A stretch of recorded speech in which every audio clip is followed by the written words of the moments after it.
Okay. Yeah, I think I know you had some seeded questions, which I'm going to expect. Can you guys see this if I don't go into slide mode?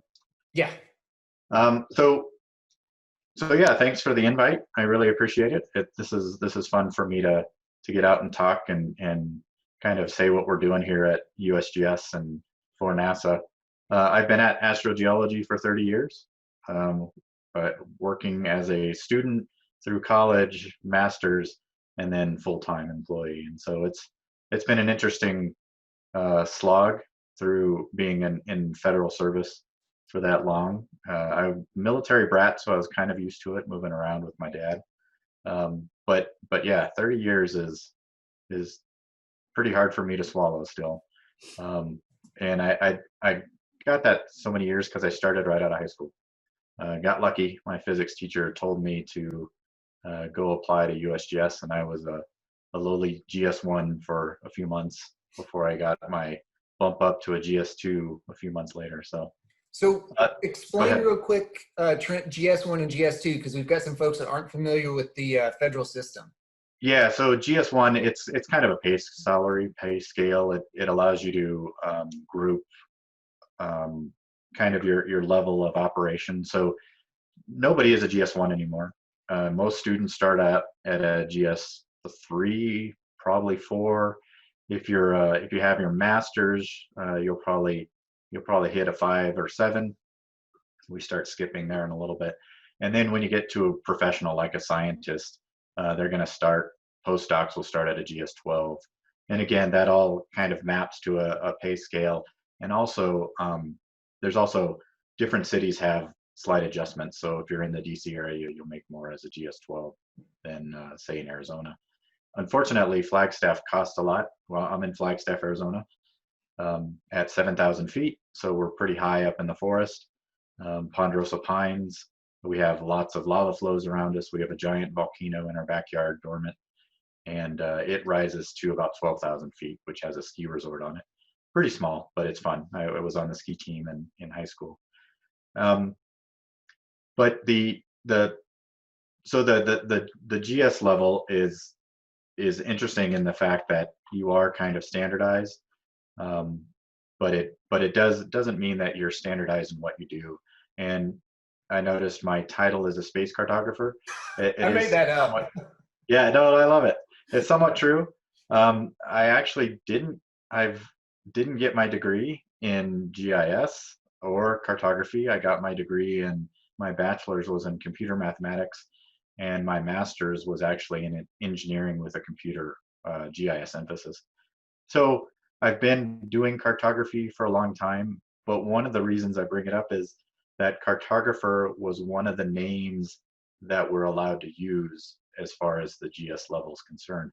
There is no real GIS name for a position. And I think we're getting there, but we still don't have it. So I got kind of pushed into this thing called cartographer. It feels like I need a feather in my cap and, walking around in a puffy shirt. But it's fun. I've learned a lot as I've made maps, and we'll go over a couple of those. Um, what do I do at USGS is just mostly technical support. I don't consider myself a scientist.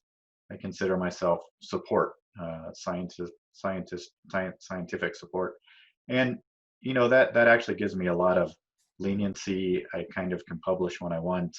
I don't have a lot of pressures that the scientists necessarily have um, to go to conferences, although I really do enjoy that.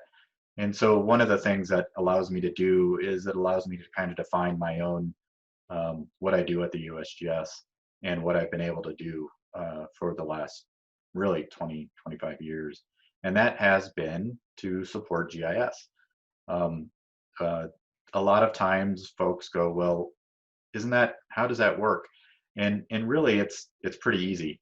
One of the things that is kind of shocking, back probably about 25 years ago when we were using ArcInfo workstation, they actually had capabilities to support Mars, Moon within, the Esri suite, back on the Unix systems, back on the VAC systems, when ArcInfo workstation worked on those kind of outdated systems now, but they did have capabilities, and my goal was to test that throughout different applications.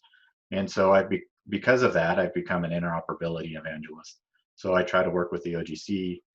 There's actually a NASA group called MAPSIT. I'm actually working with a lot of military folks in a community sensor model that's defining how instruments work. And then there's a cartography planning working group for Mars, which is kind of been taken over by MAPSIT. But current projects, I do run a GIS lab here we support formats and web services and training. And then, of course, I have other duties, including some mission support for Mars 2020 landing site. And if I have time, I'll show a little video of that. Also, using the CSM and photogrammetry workstations. And an example of that is Socket GXP from BAE. We do a lot of topographic creation from stereo pairs. And I also am planning to take over our little node. We have what's called an imaging node for data archives. We are the imaging archive. There's an atmospheres archive and a rings archive, a geoscience archive. But it's basically, what do you do with all the space data after it's come down and it's been processed on Earth? We have very, very strict requirements to push that into the open public domain, freely available, in a system called the Planetary Data System, or PDS. So it's kind of fun. It's very metadata heavy. It's very engineering forward. It's not meant to be user friendly. It's not meant to be kind of the next gen spatial data infrastructure, because its ultimate goal is to store the data for 50 plus years for future scientists.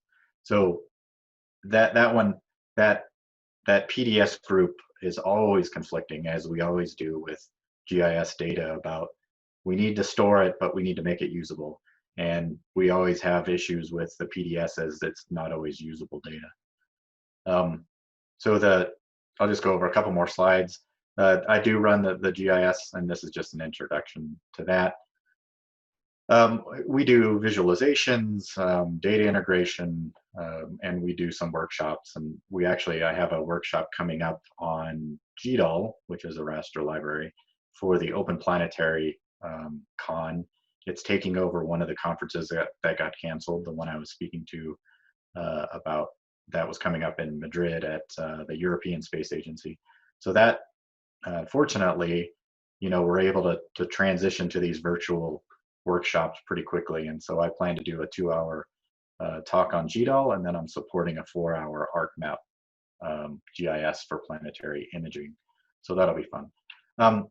2 more slides on what we are. So I noticed one of the questions, and I'll just go ahead and ask it to myself, was how the heck does USGS do planetary?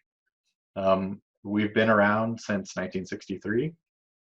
Dr. Eugene Shoemaker basically started us, and it was to support the US space program, specifically lunar geologic mapping.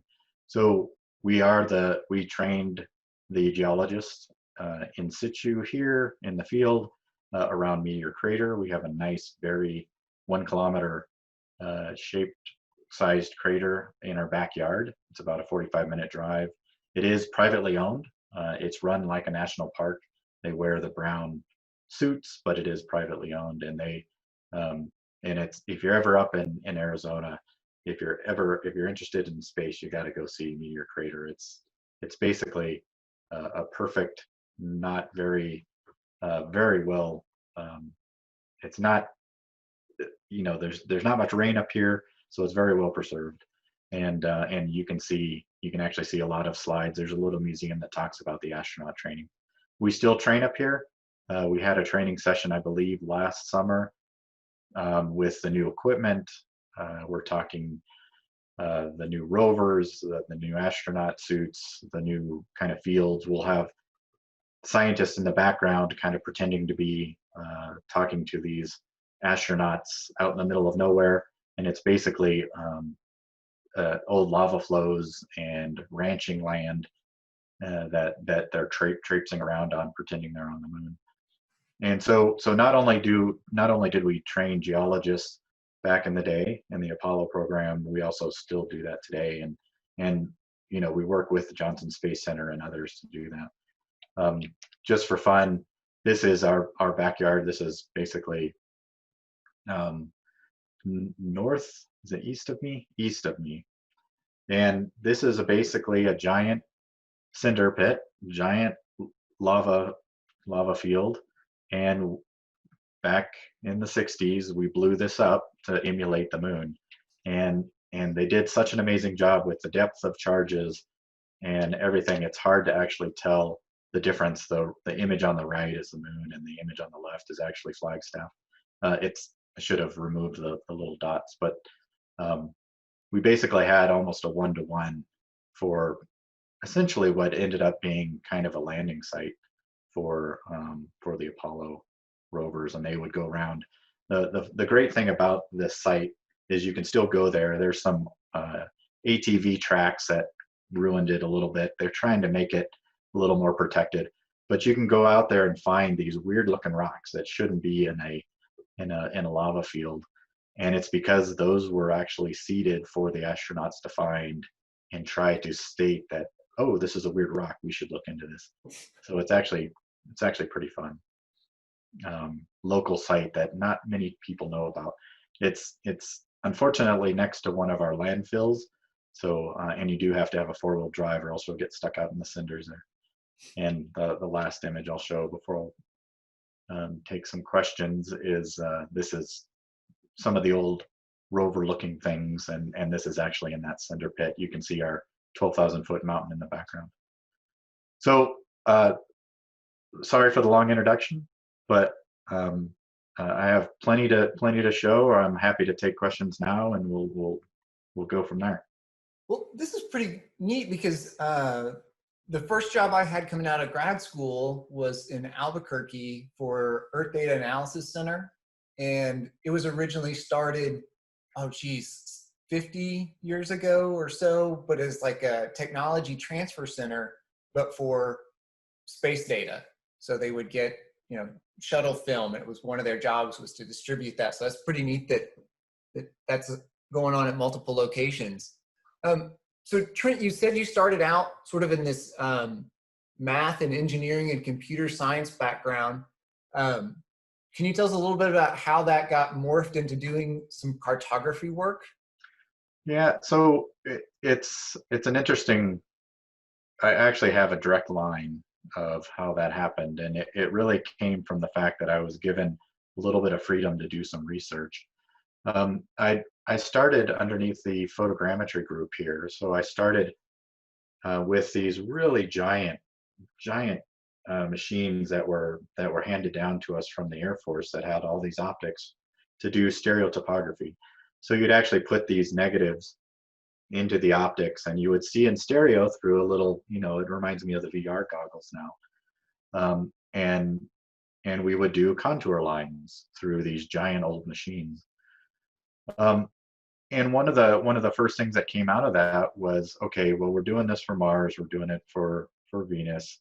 But we also did contracts for Earth, and so we worked with groups here that do Grand Canyon research, and we still do. And so I was all my student maps. I actually never did a Mars or planetary map during my student years. I did Grand Canyon maps. So we were looking at kind of the impacts of the giant dam and the influx and decrease of the sandbars within the Grand Canyon, and so we would map those regularly. It's all LiDAR now. It's all automated, more automated now. But back in the day, we actually had to draw contours and do conversions of those contours to DEMs for analysis.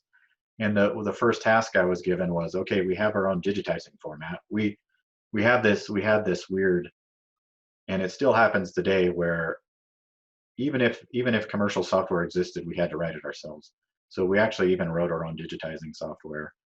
We had these giant digitizing tablets that we would write our own code for, and we'd spit out our own little XYZ data that would connect the lines at certain elevations. And we were contracted once by the military to do the Nevada test site One of the goals was to find a place to stash the nuclear waste that we were making, and so that's still a controversial topic. But we were doing a lot of the maps and for those areas out in the middle of nowhere. And they didn't real. Of course, they needed the data, and the reason why I started to look at GIS was it was the one commercial application as USGS we had a site license for, and especially since we were all geologic mappers, I was supporting geologic mappers. They had the want to learn GIS, but they just didn't have the ability. And so they threw me as a student, go learn this program, ArcMap. And I used it. The only reason I took it over was because I needed to convert from our contour lines, our vector shape, essentially shape files, our own proprietary format into something that the military could use, which happened to be a DXF AutoCAD file with an elevation implied into the line. So really that was my start of this program called ArcInfo. And because I started to learn that all the geologic mappers in our area that were doing Mars and moon mapping said, hey, we've heard of this digital thing. We're sick of our crayons and colored pencils. Why don't you learn how to see? Why don't you learn to see if this works for Mars? And that basically started my GIS career. I did get some support from Menlo Park USGS. There are some folks starting to use that, but essentially that built up the whole kind of idea of let's do digital mapping. And so I actually have a slide. So why did we start using GIS? Well, and so that 1995 date is that data conversion. That's that vector line conversion. And then about a year later, we were able to start doing mapping, geologic mapping on Mars. And this is the example I have here. It's a giant region, an uplift area on Mars, very kind of chaotic. And so this map took a long time to, it was hand drawn. So we had to redigitize. We had to figure out if the images worked, how to bring the images in. But then kind of from there, it really started to spawn for data overlay, for analysis. I actually used it to help with the Mars Pathfinder landing site analysis. And then we started to transition to support online mapping interfaces in 99, which was very early days with ArcInfo IMS, if you've ever heard of that. Very kind of annoying and basic, but it got the job done. And we actually did some applications in that. But really, it turned into supporting geologic mapping is why we really turned to GIS. It's amazing that a lot of folks, because we sort of spurred on this idea that GIS should be used for all of our geologic mapping, not just at USGS, but within the planetary community. They assume that all of us at USGS and Flagstaff use GIS, but it's still really only a handful. There's still not that giant need. A lot of our scientists are rover operators or do spectral analysis. So there's still not a huge giant need for GIS within the planetary community, but it is pretty pervasive now. And yeah, that kind of started from that whole idea of let's see if we can do geologic mapping. And so one of the things that we do at USGS that I support is we're the only place we're the only facility that's supported by NASA, or probably there's probably some Russian programs that support the publication of geologic maps from a community, from NASA funded researchers, and that could be university. Your own Brad Thompson there is one of our mappers, and I think he has a map either out or coming out. And the only reason we do this is because we support the publication of such. So we do the reviews, we do the technical, and since about 2001, we only allow GIS submissions.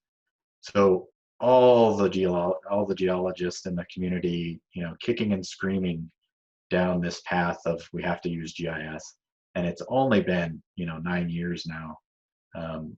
Before that, we were still allowing hand-drawn brown lines and color pencils that we would have to convert ourselves. But yeah, it's been kind of a long road, although it feels pretty short. So very impressed with what we've been able to do for supporting GIS in the community, but it still feels like, even though it's pervasive, it still feels like there's a lot of things to tackle. So Nick, have you got a question for Trent real quick? Yeah, I actually have a question that's revolving around mapping of things like the moon and other planets. And it's simply just, if you think that it's still valuable for us to have, whenever we do return to the moon or say go to Mars, if it's still valuable for us to still have a part of that crew that is a cartographer or geographer, to like obtain that physical data or information that maybe we can't do currently, or if the science of creating maps of planets or moons that we're not on right now is precise and accurate enough that that's just no longer necessary. Well, yeah, so good questions. I alluded to, I don't know if you guys are familiar with the whole concept of spatial data infrastructure. That of having very well-defined foundational products that tie everything together and that allow framework data sets like geologic maps to live in. It's a fairly new concept for the planetary community and for lunar, Mars, Europa missions. We have these instruments that fly to these bodies, and because we don't have the suite of GPS satellites to actually track the spacecraft, a lot of our data just doesn't land in the right place. And I maybe I should bring up this example project. I'll bring it up in a second. But yeah, you still have to have this idea that at some point someone is going to have to take the data and make it as accurate as possible, such that new instruments, new missions can use it. And that does require cartography. It does require photogrammetry, and it does require understanding instruments very well, and spacecraft motion and orbits. And so and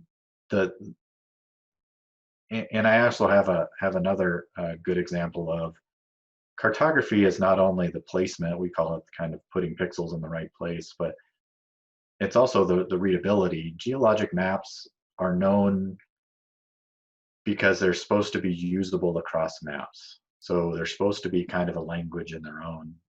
If I have a map on Mars, but I'm an Earth geologist, hopefully that can translate and that you understand what we're trying to get across.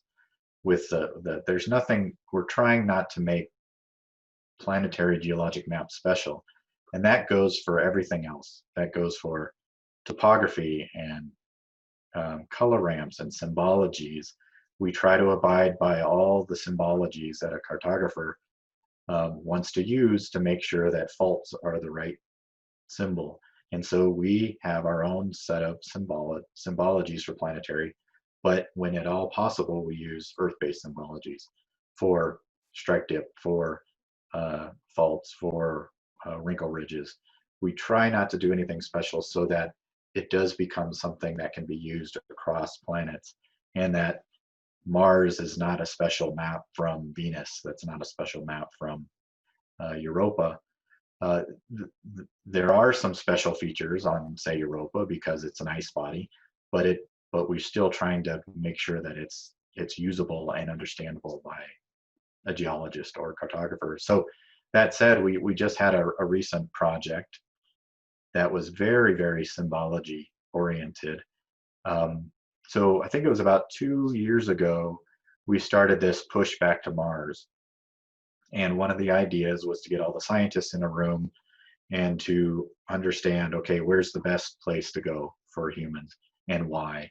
And so we gave them some guidelines and said, okay, here's the layers you should probably use. But we didn't do much more than that. So about 50 presentations of places to land on Mars came out. Some were in PDF, some were in PowerPoint, some were Photoshop, some were GIS, and none of them could be compared. So we went through this whole thing of, okay, how do we support the cartography or the readability for these landing site analysis? And it's where do we put the, you know, where they land? Where do we put where their hub is?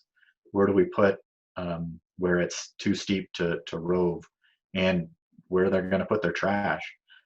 So we actually started down this road of adding, kind of creating an application, a GIS application for them that has the right layers.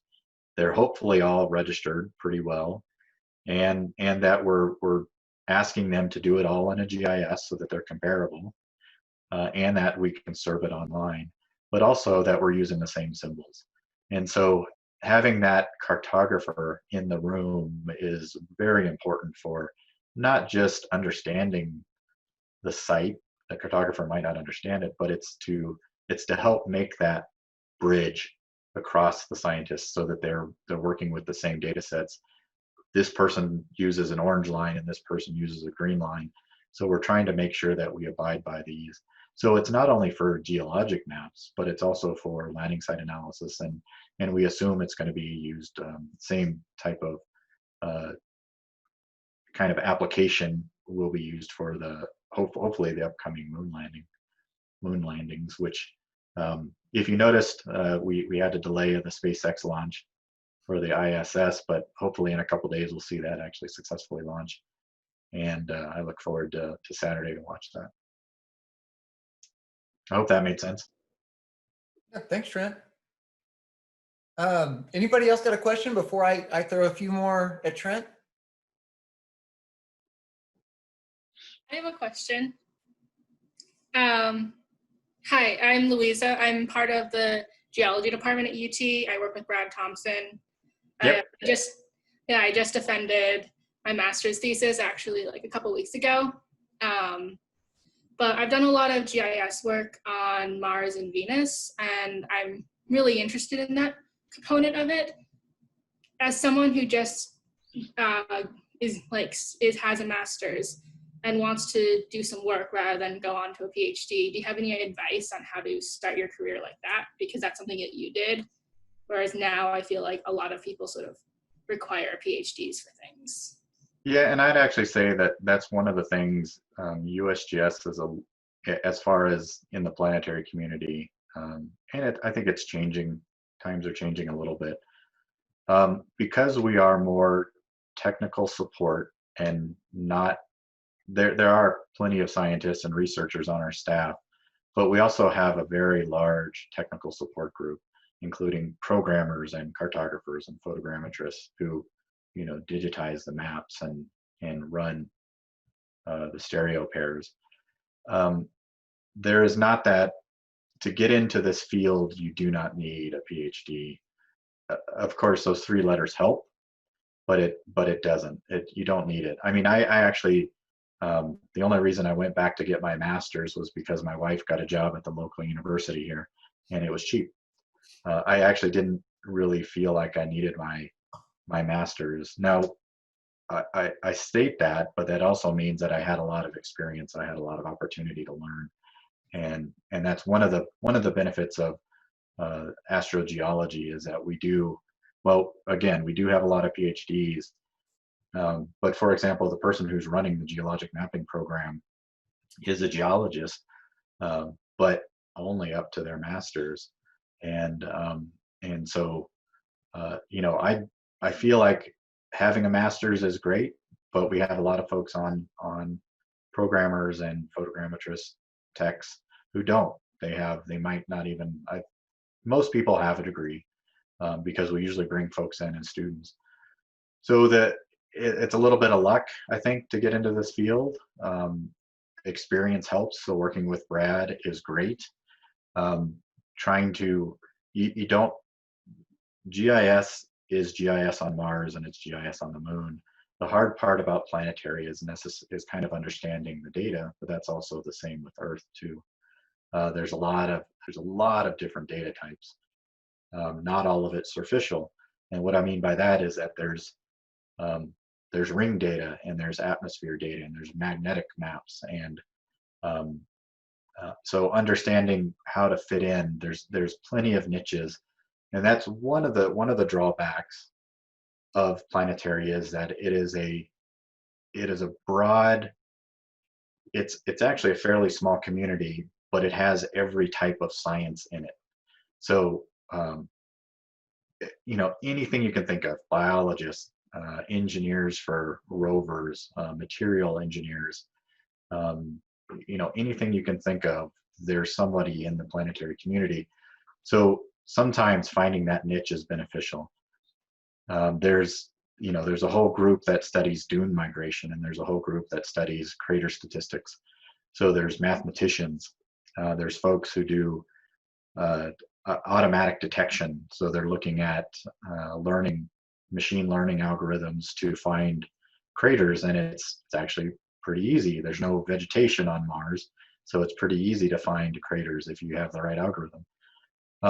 So I will say that a PhD helps. It helps get you NASA funding, but it doesn't necessarily help you get into the door for a lot of the technical support levels that are required now. And knowing a GIS is, again, I'll say that GIS isn't, you know, it's not everybody's cup of tea in the planetary community, but knowing that and facilitating and finding that researcher who needs that help will be critical. And I think, you know, that's kind of the trick, is to find that way in, a little bit of luck, but just, you know, we actually just closed a position that would be perfect for a master's degree student. It's a tech position, processing. We have another position coming open that's a little bit of web development, a little bit of GIS. We just hired a postdoc, and they didn't even have to have a PhD. It's really to facilitate geologic mapping reviews. So somebody who's good at reviews and critical critique, you know, being able to critique maps and geologic experience. So we hire all the time, and I know other groups will too, JPL and SWIRI and Planetary Science Institute, PSI. There's plenty of places that don't require a PhD. So yeah, just keep looking. We hire all the time, but you know, we're a small group. Thanks, Trent. So you mentioned that you like to bring folks in as students when possible. Do you know what that pipeline is? Where do students look to find those opportunities? Yeah, so a lot of times, so we do run capstones at the USGS, and that's one way we find students. So they'll do their senior project, usually from the computer engineering group, or astronomy, or even sometimes geology, actually, if you can believe it. We get a lot more astronomers and computer scientists for students for some reason. And you know, that pipeline it's a lot easier being local, being at the local university. We work with a lot of the professors at the local university here, Northern Arizona University, but we also support students down at Arizona State University. You know, so being local helps, but I don't think that's a necessity anymore, especially given the current times. We actually are supporting a PhD student that just started at, where are they? Ohio State. And then outside of any of those kind of direct fundings that we do for students, I mean, we probably have a staff of probably 20 students right now, 10 to 20 students, all from geologists to computer science. And they basically got hired because we advertised a contracting position at the local university, and then we actually have to hire benefited students, or students with benefits, students that have healthcare and annual leave and sick leave. We actually have to go through USA Jobs, which is nationally advertised. So students from other states are allowed to apply to these nationally advertised. And if you want to move here, it's probably the best, but probably not always necessary. Last I'll say is that NASA has a ton of what I would call kind of granted positions. And essentially every year we sign up to take on probably half a dozen of these research granted students, and they'll come out to Flagstaff for 2 months, 3 months, and they'll work with us. And that's another good way, is to find these. You don't always have to come to Flagstaff. They're all over the place. There's JPL, and there's Lunar Planetary Institute in Texas. A lot of these places take these NASA-funded students. So applying to there is great, and you get to spend your summer out in Flagstaff, which is a great time. Nice. Well, I think we got time for maybe 1 or 2 more if anybody else has any questions, because if not, I got like 15. Hey, Trent? Yes. So quick question. So how are you doing, by the way? I haven't heard from you in a long time. Glad to see you. Glad you're doing this. How are you? Good, good. So I'm really interested in big data, so putting big mosaics together, sort of somewhat similar to yourself. And I was wondering if you can talk a little bit about how that process has evolved over the past few years, from being sort of a process that required big labs and heavy lifting type machinery to now something that anyone can do. Yes. Yeah, that's a good question. I don't know if you're familiar with the CTX mosaic, the Mars CTX mosaic. Okay. Yeah, and that was actually done by Caltech at the Murray lab.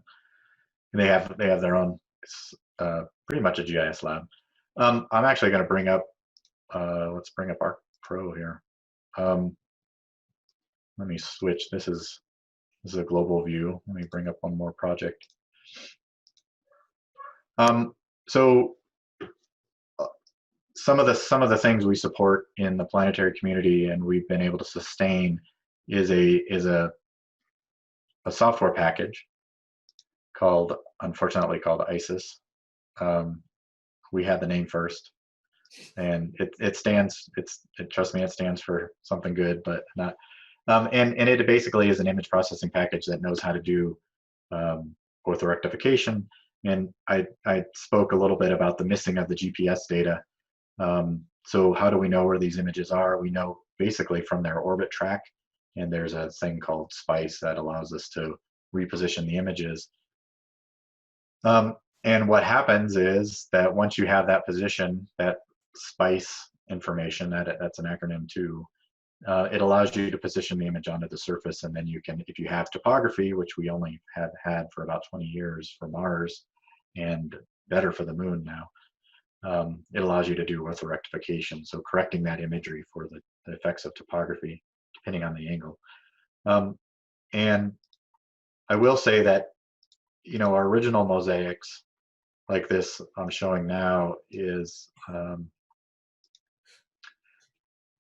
this was hard to do, and I actually have another presentation. Let me see if I can find that. Yeah, this is perfect. So this was, take you through. This is back in the day doing lunar mapping. This is why we existed too. We were working with the Air Force to do. They were actually taking these images and then airbrushing in mosaics. That's how you made a pretty mosaic. Is that, and you would take these pictures, you take these images of that the spacecraft returned, and you would tape them together, and then you'd airbrush them. So then we started looking at, okay, how do we start doing this? And this is probably one of the biggest ones we did, back probably 15 years old now. But these images were small, and so we're basically doing big data 15 years ago using these image processing packages, but we did it in a fact that we had to make these tiles, and these are the output tiles that we made because the file sizes couldn't be enough. There's a Venus mosaic we made, and the tiles fit on a 1.4 floppy because that's what we had to do. And so now these tiles fit. You can fit multiple of these onto 74 CDs. So we started growing it based on how we could deliver the data, whether it was floppies or CDs and then DVDs. And so we would tile the data based on that. So that it was interesting. The constraint of the kind of the file base we had defined what we actually distributed the data as. But we would take these image mosaics, and these are 2 million stamps. These image sizes were tiny, 384 by 288, and imagine trying to do a mosaic of all these images and having to correct for them. And this is 11 band, so this is multispectral or data too. So you can get things like olivine and titanium if you do the right band mixing. And so this is kind of some of our workflow, and we still do this to this day. What the Murray lab did is they kind of proved that you could do this across using our application to do the original orthorectification, but then also facilitate seam blending and contrast stretching. They used Photoshop and ArcMap and all sorts of things. But this is what you do in the modern day. This is of the moon. This is the OROC instrument. So you get 1,300 images, and it's kind of the sky's the limit. When we look back, these are the lunar orbiter mosaics that were old scans that we pushed together. But I want to take you back to this, and this is all actually being served by Esri on their Amazon cloud. And it's pretty amazing. We did this last year. This mosaic is about 7 terabytes at full resolution, and it doesn't seem a lot compared to some Earth data.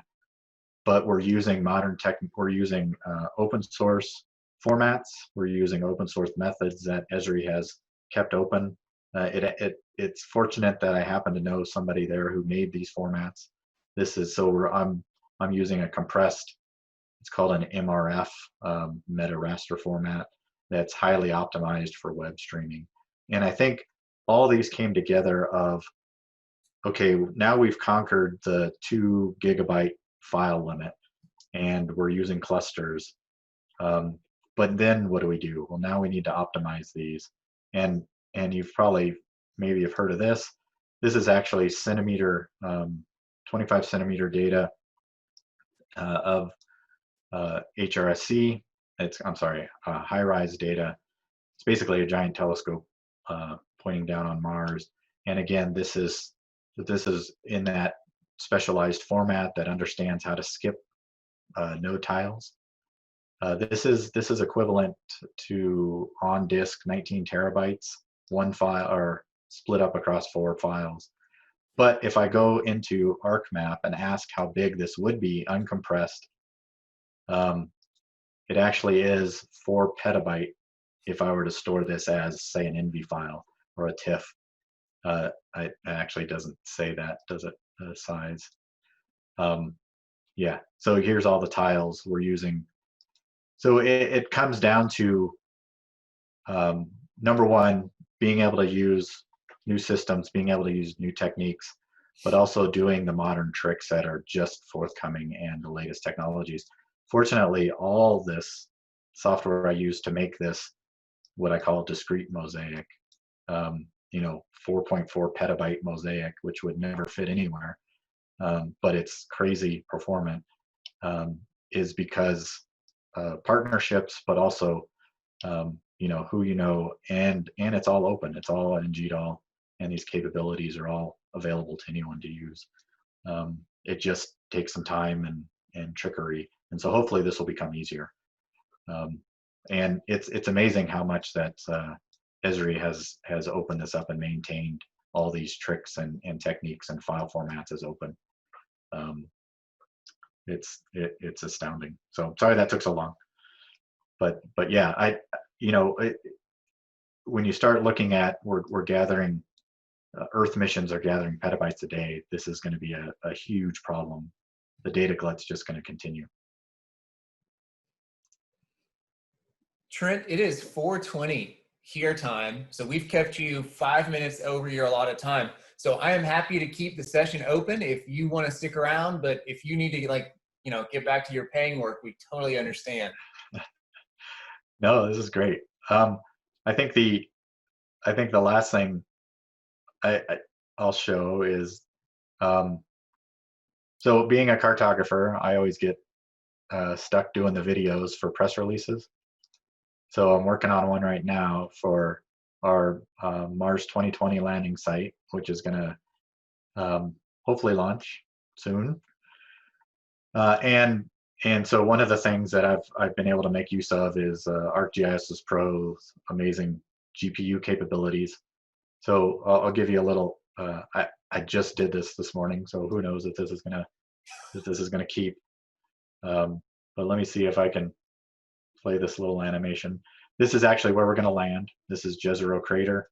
We're gonna land off this delta here. We're gonna land using a new technology called train relative navigation.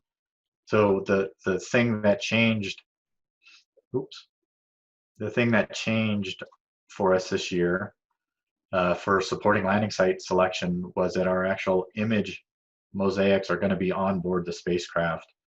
And as the spacecraft lands, it will use it to do image location and find itself and land in a safe place all on its own.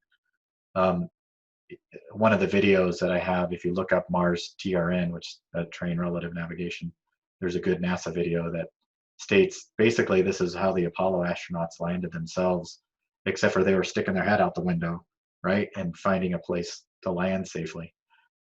Where now it's all automated and it's on board. And so the fun thing that we had to do this last year was to support a highly accurate mosaic, highly controlled, and then this is kind of what I'm showing. So as we release the data, we're going to do a press release that talks to this landing site, what we did for this landing site. And so hopefully in the next maybe month or next few weeks, you'll see a video come out for this press release, and all the data should be released soon too. It includes the DEMs and ortho mosaics at 25 centimeter image mosaics, which are pretty fabulous. So yeah, it's fun to support scientists, but it's also really fun to support the engineers and the missions too.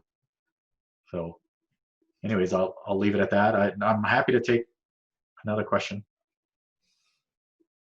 So Trent, I do want to have one before we let you go. And are you okay with students reaching out to you if they have other questions that they have? Oh yeah, definitely. I mean, I actually part of the Mercator lab. I specifically, as funded by NASA. Oh look, got an order.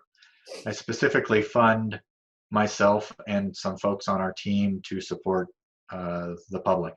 And that includes anything from I don't understand this data to how do I convert it to I need to set up an ArcMap project.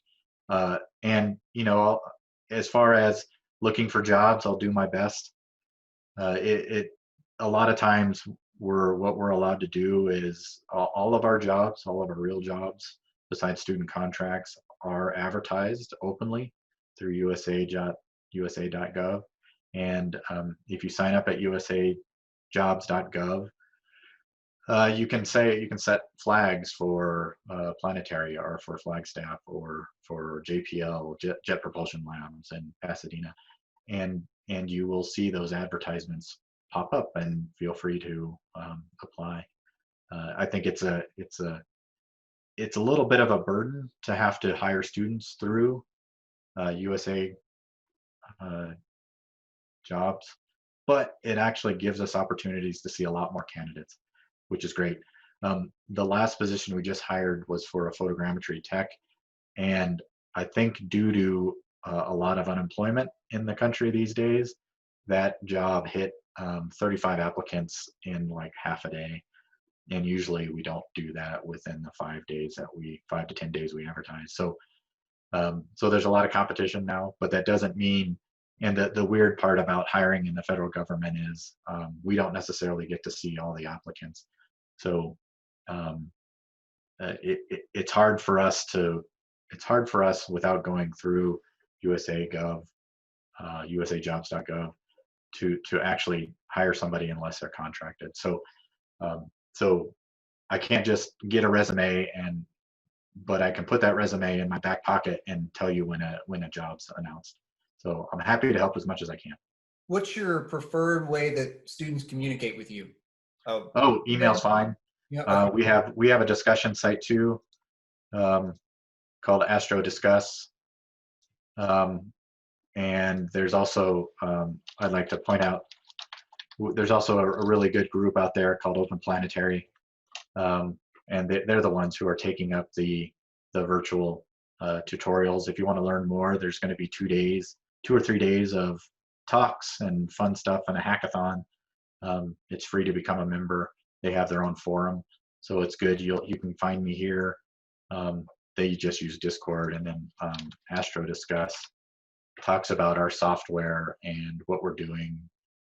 There's a GIS category here somewhere. And so you can talk about Venus maps or GDAL conversion tips if you know GDAL.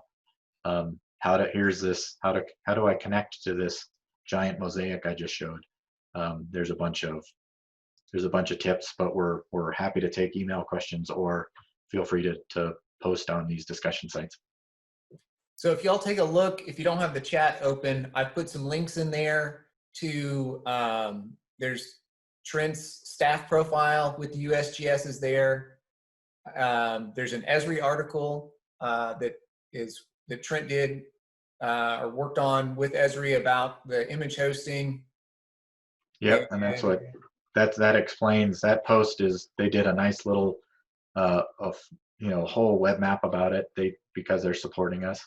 It's, Esri's done an amazing job. We work with a lot of commercial companies to support Planetary, but I still give a lot of props to Esri for supporting us, including map projections and bodies and all these, supporting us with these mosaics.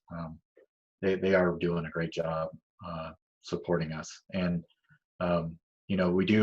we still very highly recommend, I sound like an ad, but for all of our geologic mapping, because they use proper FGDC symbologies, we really prefer mappers use ArcMap, but we, just because of that symbology, just because of that cartography that we need to publish the data on. But I will say that we're highly active in the open source community, including everything we do is obviously public domain, but we're actively supporting QGIS plugins for spectral analysis. And anything we do in ARC, we want to make sure works in Q also.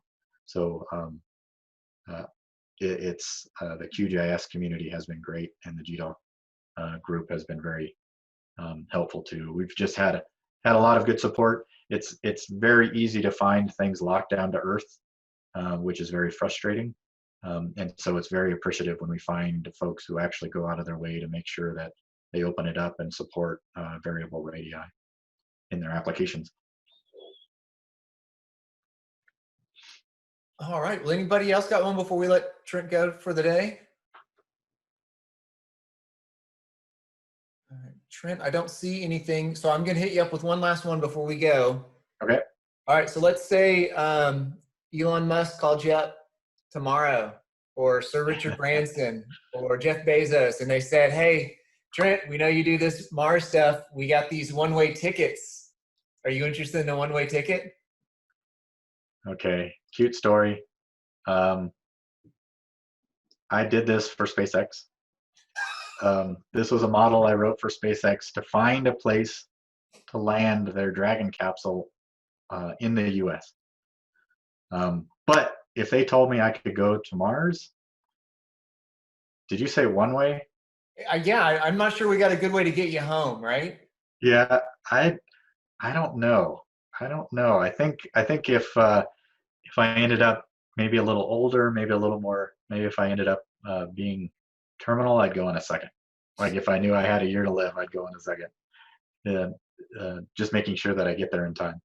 I don't know. I love Earth. I love being on Earth. I'm a huge fan of robotic missions.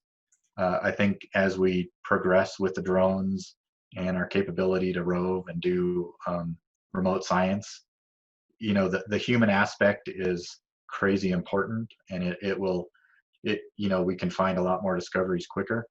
But having robots, I think is kind of the future. Being able to think, having clusters in orbit and processing, doing Jupyter notebooks on the spacecraft while it's circling Mars, I think is the way of the future. And there's actually efforts to facilitate that. Instead of being data limited to pushing the data back to Earth, you do a lot of processing on Mars, at Mars. And you could think of little tiny CubeSats that gather up the data around orbit and ship it, and then they fly back to Earth and they drop it off. And then they go back to Mars and they gather more data. So I see kind of a multi-robotic effort. So would I go? Probably not if I weren't older. But I'd love to see more robotic missions, and I do want to see manned missions, of course. Awesome. Well, Trent, thank you so much for hanging out with us today. For those of you all that are interested in the rest of these sessions we're doing this summer, we are completely changing gears next week. We have a middle school science teacher and social studies teacher from Portland who's going to be on the call. So if you know anyone who's interested or is a teacher and they want to learn more about incorporating physical geography, cartography, and GIS in the classroom, her name is Lauren Sinclair. She's been featured in a bunch of Esri publications for the work that she's done. So we're really excited to have her next week. And then the following week, the 11th, we're going to have a panel discussion with 3 folks in Tennessee who are involved with building public-facing resources for COVID-19. So Dr. Andrew Joyner, who's on the call, has a dashboard he's built to support the folks in East Tennessee. We're going to have Dr. Liam Tran from UT, and then we're going to have Tim Kuhn from the Tennessee State Data Center, who's doing a bunch of work there. So we're going to be all over the place on the next couple of weeks. It'll be the same password and login, the same URL, same time. So if you want to come back and join us, you're welcome to. And we really appreciate all of you being here. Trent, thank you for taking time out of your day, man. We really appreciate it. It was great. I appreciate it. It's always fun to have folks learn about this stuff. All right. Well, everybody have a wonderful rest of your day and stay safe. Thanks. Great job, Trent. Thank you. Thank you.